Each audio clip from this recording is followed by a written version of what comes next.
ఇప్పుడు చంద్రబాబు గారు వస్తున్నారు ఒక గంటలో.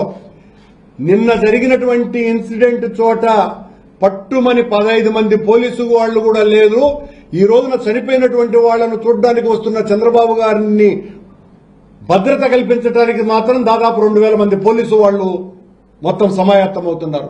అంటే ఎవరిని మీరు పట్టించుకోవాల్సినటువంటి అవసరం ఉన్నదో ఆ భక్తుల యొక్క క్షేమాన్ని గురించి రవింత కూడా పట్టించుకోకుండా ఇప్పుడు రంగంలోకి దిగి అక్కడ మమ్మల్ని కూడా రానివ్వకుండా బెదిరింపు కార్యక్రమాలు చేసి క్షతగాత్రులను చూడడానికి కూడా మాకు అవకాశం కల్పించకుండా చేసేటువంటి క్రీడా రాజకీయాల్ని చెయ్యటం అన్నది చాలా దుర్మార్గమైనటువంటి తనము.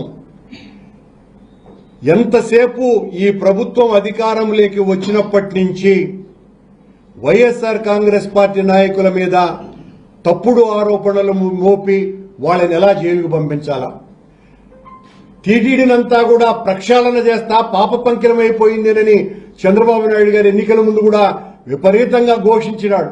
అధికారంలోకి వచ్చినప్పటి నుంచి సుబ్బారెడ్డిని ఎప్పుడు లోపల దోద్దామా, కరుణాకర్ రెడ్డిని లోపల ఎప్పుడు దోద్దామా, ధర్మారెడ్డిని ఎప్పుడు లోపల దోద్దామా, దీనికి సంబంధించినటువంటి అన్ని కూడా వెలికి తీయండి, విజిలెన్స్ రిపోర్టులు సరిగ్గా రాకపోతే వాళ్లను బెదిరించేటువంటి కార్యక్రమం ఆ విజిలెన్స్ ఆఫీసర్లని, ఇవన్నీ కూడా బయట తెలియకుండా పోవు.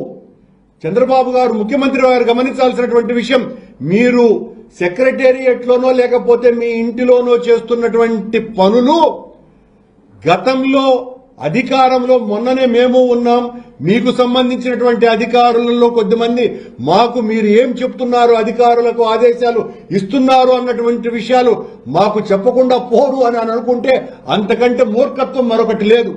మీకు ఎంతసేపు మా మీద పడి ఈ పాపాలన్నీ కూడా వైఎస్ఆర్ కాంగ్రెస్ పార్టీ